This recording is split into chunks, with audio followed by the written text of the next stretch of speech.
Welcome friends, आप सभी प्रशिक्षुओं का बहुत बहुत स्वागत है।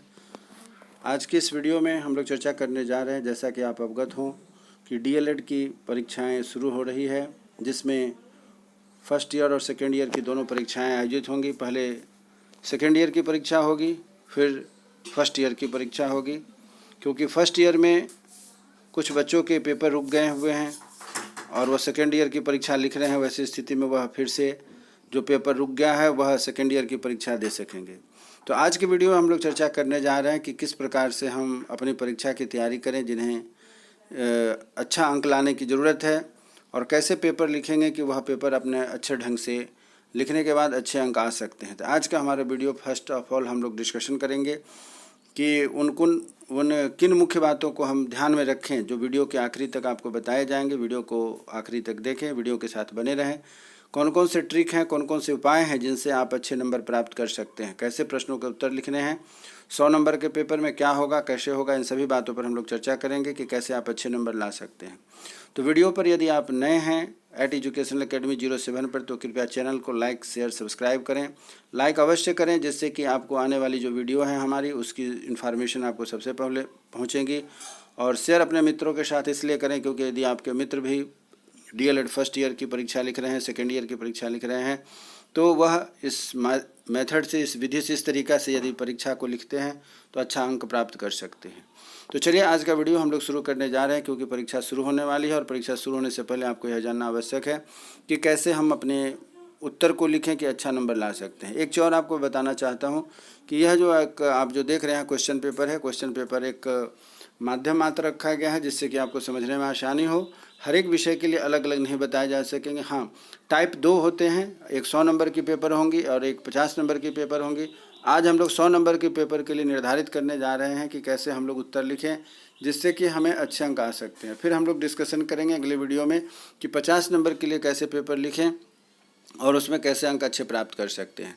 तो चलिए आज का वीडियो हम शुरुआत करते हैं, जिसमें हम लोग चर्चा करेंगे कि कैसे अच्छे अंक लाने के लिए हमें प्रयास करने चाहिए और कैसे हम अच्छे अंक प्राप्त कर सकते हैं, जिससे कि हमारा डीएलएड फर्स्ट और सेकेंड ईयर का जो पेपर हो अच्छा अंक आए और आप एक स्कोर को होल्ड करते हुए एक अच्छे स्टूडेंट बन सकते हैं। चलिए, तो आज का पेपर हमारा आप देख रहे हैं कि S1 का एक सैम्पल के लिए रखा गया है कि किस तरीके से हम आपको इसको समझा सकते हैं। इस चीज़ का ध्यान रखिएगा। पेपर को आप देख रहे हैं, यहाँ लिखा गया है DElEd face to face second year. DElEd first second, यहाँ आपको बताया जा रहा है कि डीएलएड फर्स्ट ईयर की जो आप यहाँ देख रहे हैं बात हो रही है। यहाँ देखिए आपको लिखा गया है face to face second year examination 2021 का यह पेपर है। तो इसका कहने का मतलब यह हुआ कि फेस टू फेस अर्थात आप जो इंटरनल एग्ज़ाम लिख रहे हैं, एक्सटर्नल एग्ज़ाम अर्थात दूसरे कहीं सेंटर पर आपका सेंटर पड़ा है और आप वहाँ पर एग्ज़ाम लिखने के लिए गए हैं, तो ऐसी परिस्थिति में आपको किस तरीके के बातों का ध्यान रखना है यहाँ बताया गया है। यह एक्सटर्नल पेपर है, अर्थात आपके कॉलेज में यह परीक्षा नहीं होगी, यह परीक्षा आपको दूसरे कॉलेज में जा के या दूसरे सेंटर पर जा के लिखना है। यहाँ पर अब आगे बढ़ते हैं कि यहाँ पर कुल प्रश्नों की संख्या आपको दिखाई जा रही है कि 11 है। कुल प्रश्नों की संख्या 11 है और आपको यहाँ लिखने के लिए दिया गया है। आप देख रहे हैं कि यहाँ पर आपको 70 नंबर का यह मार्क्स होगा। 70 नंबर का यह थ्योरी पेपर है।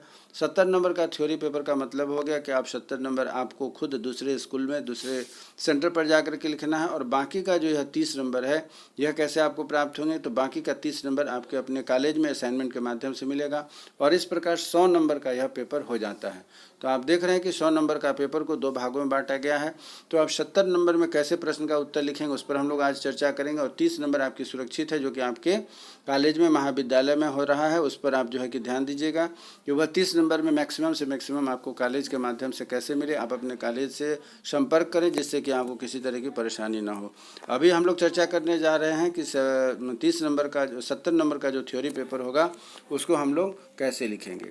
तो यहाँ देखिए आपको बताया कि यह 3 घंटे का पेपर है। अभी यहाँ आपको बताते चलता हूँ कि यह 3 घंटे का पेपर है, इसलिए पर्याप्त आपको लिखने की प्रैक्टिस भी होनी चाहिए, हैबिट होनी चाहिए, क्योंकि बहुत सारे बच्चे होते हैं कि लिखते लिखते थक जाते हैं, जिनको कि प्रैक्टिस नहीं होती, हैबिट नहीं होती है। क्योंकि आपको पता होगा मैक्सिमम डीएलएड के जो स्टूडेंट हैं नॉन अटेंडिंग रहने का प्रयास करते हैं, जिससे कि स्कूल में होने वाले, कॉलेज में होने वाली जो इंटरनल एग्ज़ाम होती है उसमें भी वो अपेयर नहीं होते हैं और 3 घंटे लिखने की जो ज़रूरत होती है वह नहीं लिख पाते हैं। तो इसलिए आपको पहले से प्रैक्टिस होना चाहिए कि 3 घंटे हमें क्वेश्चन कम से कम होल्ड करके रुकना रहता है, कैसे लिखना है, एक चीज़। दूसरी बात यहाँ आ रही है कि परीक्षार्थी नंबर पॉइंट 1 दिया गया है, इंस्ट्रक्शंस ऑफ द कैंडिडेट। परीक्षार्थी यथासंभव अपने अपने शब्दों में ही उत्तर को लिखेंगे, अर्थात किताबी भाषा नहीं लिखनी जानी चाहिए, क्योंकि सभी बच्चे किताब पढ़ते हैं और सभी उसी चीज़ को लिखेंगे तो अच्छा नंबर नहीं आएगा। तो यहाँ 1 नंबर से ही हम शुरुआत करेंगे कि कैसे आपको उत्तर लिखना है जिससे कि आपको अच्छे नंबर आएँ। तो 1 नंबर से ही आपको शुरुआत करनी है कि अच्छे नंबर लाने के लिए आप जो लिखेंगे, यहाँ पर देखिए ध्यान देना है कि आपके सभी प्रश्नों के उत्तर अपनी भाषा में होनी चाहिए, अर्थात आपने जो समझ करके लिखा हुआ है उसको लिखेंगे। किसी प्रश्न का उत्तर आप कैसे समझ करके लिख रहे हैं इस पर निर्भर करता है और उससे आप अच्छे नंबर आ सकते हैं। उसके बाद देखिए यहाँ दूसरी जो महत्वपूर्ण बात यह है कि आपका क्वेश्चन पेपर 2 खंड में दिया गया है, खंड क तथा खंड ख, अर्थात सेक्शन ए और सेक्शन बी। सेक्शन ए जो बताया जा रहा है, खंड क में विकल्प है 6 उत्तरीय प्रश्न होंगे, 6 लघु उत्तरीय अर्थात 6 छोटे छोटे प्रश्न होंगे जो कि 75 नंबर के होते हैं, और जो है कि 5 प्रश्न जो होंगे वह आपके दीर्घ उत्तरीय प्रश्न होंगे, अर्थात जो है कि आपको बताया गया है कि ऊपर में कि यह 100 नंबर का पेपर है जिसमें 70 का आपको थ्योरी लिखनी है, और 6 जो प्रश्न हैं वह शॉर्ट आंसर क्वेश्चन है जिसमें कि आपको लिखने हैं, शॉर्ट आंसर जो आपको लिखने हैं वह 75 शब्दों में लिखने हैं, तथा जो 6 जो लघुत्तरीय प्रश्न दिए जा रहे हैं वह आपको लिखना है कहाँ, 75 से 100 शब्दों में, जो कि 5 अंक के लिए होंगे। इस बात का आप ध्यान रखिएगा।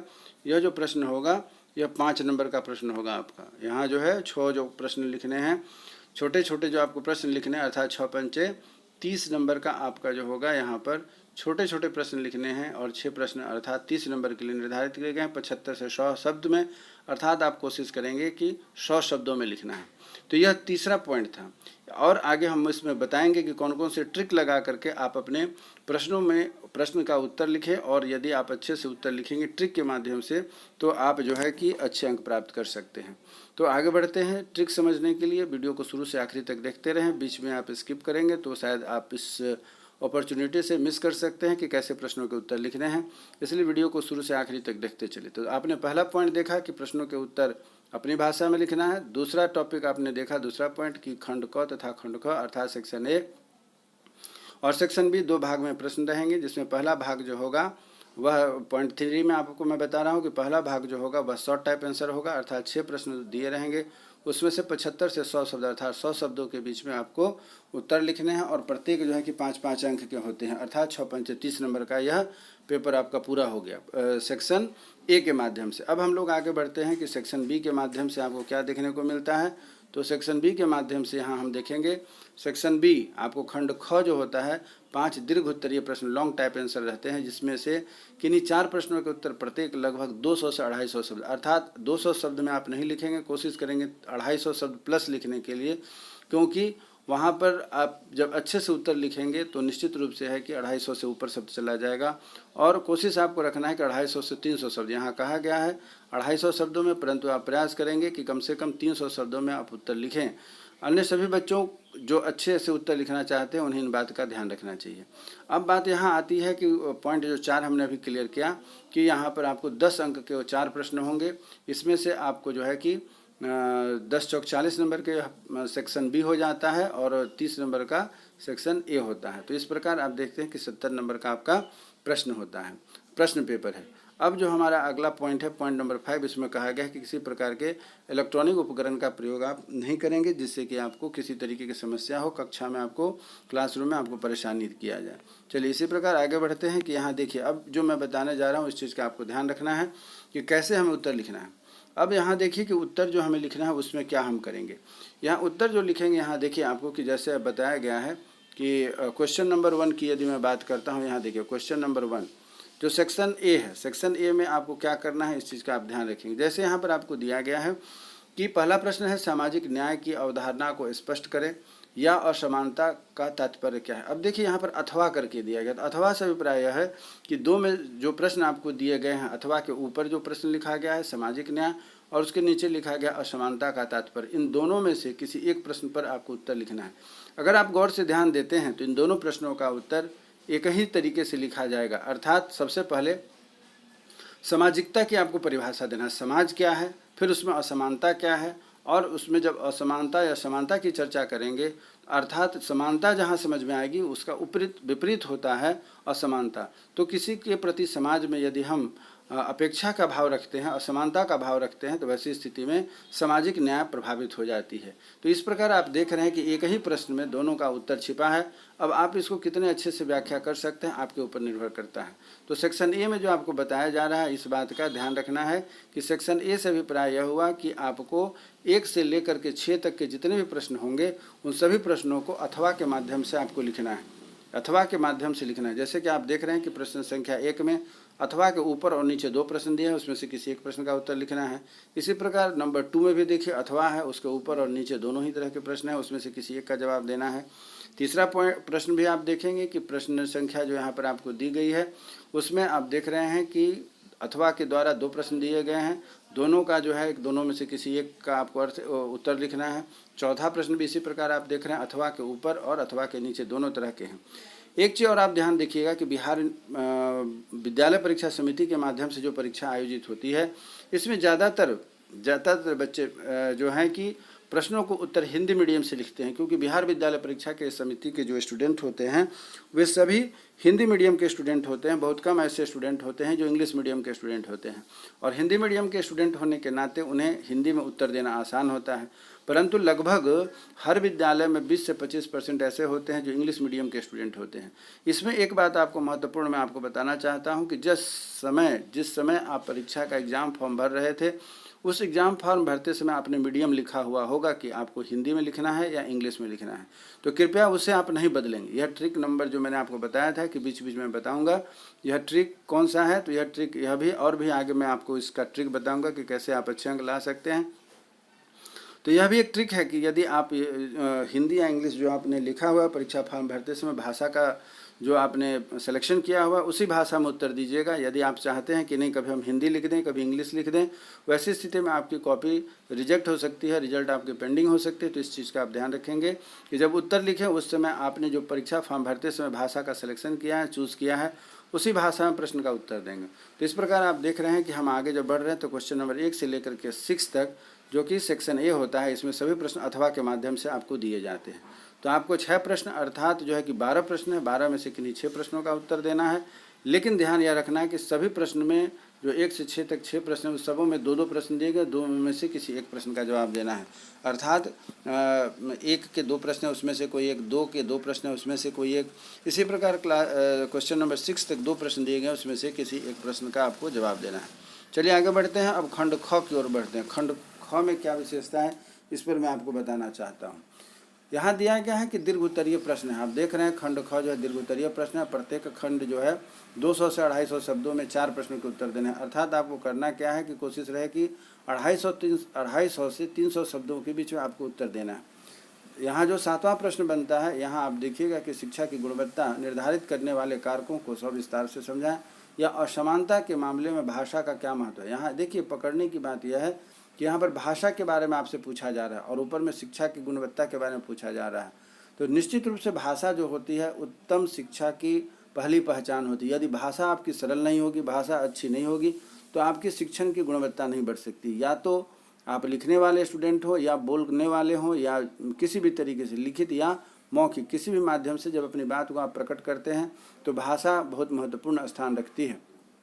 कहने का मतलब यह हुआ कि आप जब भी लिखते हैं तो दोनों प्रश्न में से किसी भी एक का उत्तर आप लिखते हैं तो उसमें दोनों ही बात छिपी होती है, परंतु यह आपके ऊपर निर्भर करता है कि आप किसको लिखना ज़्यादा प्रेफर करते हैं और आप इसको कैसे सिलेक्ट करते हैं। तो इस तरीके से आप पाएंगे कि यह जो प्रश्न का उत्तर दिया जा रहा है दोनों में से किसी एक का।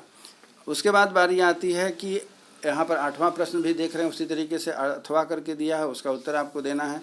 9वां भी दिया गया अथवा करके, उसका उत्तर देना है। 10वां भी उसी प्रकार से है। और 11वां प्रश्न जो है बहुत ही महत्वपूर्ण है। यदि ऊपर के जो प्रश्न आपको दिए गए हैं उसमें से 5 प्रश्नों के जो उत्तर देने हैं, 5 में से जो आप उत्तर दीजिएगा तो यहाँ पर आपको मान लीजिए कि ऊपर वाले प्रश्न नहीं आ रहे हैं तो यहाँ शॉर्ट टाइप क्वेश्चन जो दिया गया है इससे भी आप अपने उत्तर को लिख करके पूरा कर सकते हैं। यहाँ जो आपको दिया गया है शॉर्ट टाइप आंसर क्वेश्चन, इसके माध्यम से भी आप अपने आंसर को पूरा कर सकते हैं। निम्न में से किन्हीं 2 पर संक्षिप्त टिप्पणी लिखनी है जो कि यहाँ दिया गया है, और वह 5-5 नंबर का होता है, अर्थात 2 प्रश्नों का उत्तर 10 अंक आपको दिलाता है। तो इस प्रकार से आप देखते हैं कि यदि ऊपर का कोई प्रश्न आपको लिखने में परेशानी हो रही है, आप नहीं लिख पा रहे हैं, तो ऐसी स्थिति में इस प्रश्न को भी आप लिख करके आप इसका पूरा कर सकते हैं, क्योंकि यहाँ पर कहा गया है कि किन्हीं 4 प्रश्नों के जवाब देने हैं। खंड ख में, खंड सेक्शन बी में आपको 5 प्रश्न दिए हैं, 5 में से किन्हीं 4 प्रश्नों का उत्तर आपको लिखना है। तो इस प्रकार आप देख रहे हैं कि आपके जो 7 to 11, 7, 8, 9, 10, 11 जो 5 प्रश्न दिए गए हैं, उसमें से किन्हीं 4 प्रश्नों का आप उत्तर लिखिएगा, और इस तरीके से क्या है कि आपका यह क्वेश्चन पूरा होता है। चलिए, दूसरा ट्रिक मैं जो आपको बताने जा रहा हूँ यह है कि जब आप कभी भी प्रश्न का उत्तर लिखने जा रहे हैं, जिस भी प्रश्न का उत्तर लिखने जा रहे हैं 1 से लेकर के 11 तक, इस बात का ध्यान रखें कि सबसे पहला जो काम होता है, यह जो आपका उत्तर होगा यह भी पूरे फॉर्मेट का 3 भागों में बांटा गया। पहला होता है इंट्रोडक्शन पोर्शन, अर्थात पहला पैराग्राफ जब आप अपने प्रश्न का उत्तर लिखेंगे उस समय आप वहाँ पर उस टॉपिक का, जिसका आपसे प्रश्न किया जा रहा है, उसका परिचय देंगे। सेकंड में है कि आप उसमें कुछ जो है कि स्लोगन लिखेंगे, या फिर जो किसी मनोवैज्ञानिक का अपना कोई परिभाषा है, परिचय है, तो उसको लिखेंगे। उसके बाद तीसरा पॉइंट जो आता है कि उस प्रश्न के उत्तर की बॉडी लिखेंगे, अर्थात जो आपको प्रश्न पूछा गया उसको आप कैसे विस्तारित करते हैं। तथा चौथा पॉइंट जो होता है कि आप अपने विचार को लिखेंगे। तीसरा प्रश्न हुआ कि प्रश्न की जो मूल उसकी टॉपिक है, जो आपने किताब के माध्यम से पढ़ा है, टीचर के लेक्चर के माध्यम से पढ़ा, नोट्स के माध्यम से, या जहाँ कहीं से भी आपने उस प्रश्न को समझा हुआ है, उसको आप तीसरा पॉइंट में उसकी बॉडी लिखेंगे। चौथा पॉइंट जो होगा वह कि आप अपने विचारों को डालेंगे कि आपका अपना क्या व्यू है उस प्रश्न को लेकर के, आप उसको कैसे देखते हैं। और पांचवा पॉइंट जो होगा वह पूरा उपसंहार होता है। तो यह सबसे महत्वपूर्ण ट्रिक था। तीसरा ट्रिक है जो मैंने अभी आपको बताया है कि प्रश्नों का जब आप उत्तर लिखेंगे तो 5 भाग में लिखेंगे। 5 भाग में पहला भाग मैं फिर से रिपीट करता हूँ। पहला भाग यह होगा कि जब आप उत्तर लिखें तो पहला उस प्रश्न का, जो आपसे प्रश्न किया गया उसका परिचय दीजिए कि कहाँ से लिया गया है, क्या है, कैसे है। दूसरा पॉइंट में है किसी मनोवैज्ञानिक की यदि उनकी कथन है या कोई कोटेशन है, या आपकी अपनी कोई ऐसी लग रही है कि जिसमें महत्वपूर्ण बिंदु हाईलाइट किया जा सकता है, उसको लिखिएगा। तीसरा पॉइंट में प्रश्न का उत्तर क्या होगा, जो आपने कहीं से सीखा है, पढ़ा है, उसको आप लिखिएगा। चौथा पॉइंट में आपका अपना व्यू क्या है, उसको लिख देगा। और पांचवा पॉइंट जो होगा, यानी कि पांचवा स्टेप जो होगा, पांचवा पैराग्राफ जो होगा, वह पूरा आपका उपसंहार होगा, उसका संक्षेपण होगा। तो इस तरीके से आप किसी भी लॉन्ग या शॉर्ट प्रश्नों के उत्तर जब आप लिखते हैं तो एक पूर्ण उत्तर माना जाता है और उसमें आपको भरपूर नंबर मिलता है। मैं उम्मीद करता हूं कि यह जो आपको मैंने तीसरा ट्रिक बताया है वह निश्चित रूप से आप आपके उत्तर को अच्छा बनाएगा और आप अच्छे अंक पा सकेंगे। और चलते चलते आखिरी में एक और भी महत्वपूर्ण ट्रिक आपको मैं बताना चाहता हूँ। वह चौथा ट्रिक है कि किसी भी परिस्थिति में आप किसी भी प्रश्न का उत्तर आप छोड़ेंगे नहीं। यदि आपको कोई प्रश्न नहीं भी आ रहा है तो जो प्रश्न आ रहा है आप उसी प्रश्न को आगे लिखिए और उसकी क्वेश्चन नंबर आप वह डाल दीजिए जो आपको नहीं आ रहा है। अर्थात सपोज कीजिए कि आपको क्वेश्चन नंबर 3 नहीं आ रहा है और क्वेश्चन नंबर 2, 4 वगैरह सभी प्रश्न आ रहे हैं, तो आप जो पूरे प्रश्नों को सॉल्व करेंगे, उत्तर लिखेंगे, तो उसमें से जो मुख्य बातें आपको याद आ रही हैं सभी प्रश्नों के लिखने के बाद आखिरी में इस तरीके के प्रश्न को आप अटेम्प्ट करेंगे जो आपको नहीं आ रहा है। क्वेश्चन नंबर वही डालिएगा जो प्रश्न आपको नहीं आ रहा है, और जितनी भी बातें आपके दिमाग में उस टॉपिक से रिलेटेड है उसको आप उसमें उतार दीजिए, उसमें आप लिख दीजिए। इस प्रकार आपका जो चौथा वह प्रश्न जो नहीं आ रहा है, प्रश्न छूट रहा है, तो आप इस तरीके से आप अपने प्रश्न के उत्तर को पूरा कर सकते हैं। तो इस प्रकार आपने देखा कि मैंने 4 ट्रिक आपको बताए हैं कि कैसे आप अपने उत्तर को पूरा लिखेंगे, अच्छे से लिखेंगे, जिससे आपको पूर्ण नंबर मिल सकता है। तो मैं उम्मीद करता हूं कि आपको जो मैंने यह 4 ट्रिक बताए हैं, साथ ही साथ अन्य महत्वपूर्ण बिंदुओं पर जो चर्चा हुई है, वह आपके लिए परीक्षा में बहुत उपयोगी होगी, आपकी परीक्षा में अच्छे अंक दिलाने में सहायक सिद्ध होगी। मेरी शुभकामना है कि आप अच्छे अंक के साथ अपने रिजल्ट को प्राप्त करें तथा हमारे वीडियो के साथ लगे रहें। वीडियो आपको कैसा लगा, आपने क्या मेरे मेथड से प्रश्न का उत्तर लिखा या नहीं लिखा, निश्चित रूप से कमेंट्स बॉक्स में आप जा करके इसका उत्तर देंगे। और कैसा लगा, आप इसमें और क्या सुझाव चाहते हैं, क्या बदलाव चाहते हैं, या क्या इसमें आपको परेशानी आ रही है, इन सभी बातों को आप लिखेंगे, जिससे कि मैं अगले वीडियो में आपको इसमें इम्प्रूव करके आपके लिए लेकर के उपस्थित होऊंगा। हमारी शुभकामना है कि अच्छा रिजल्ट होगा, आप अच्छे से उत्तर लिखें, संतुष्ट रहें और अपने उज्जवल भविष्य की ओर लगे रहें। हमारी आपकी फिर से मुलाकात होगी नए वीडियो में, नए टॉपिक पर, जिसमें हम लोग 50 नंबर के जो पेपर हैं उसको हम कैसे अच्छा अंक प्राप्त कर सकते हैं उस पर डिस्कशन करेंगे। तब तक हमारे वीडियो में आप बने रहें, हमारे वीडियो को देखें, चैनल पर नए हैं तो सब्सक्राइब करें, शेयर करें तथा और लाइक करें, जिससे कि नए वीडियो का नोटिफिकेशन आपको सबसे पहले मिलेगी। हमारी आपकी मुलाकात फिर से एक नए वीडियो में होगी। तब तक के लिए नमस्कार, जय हिंद।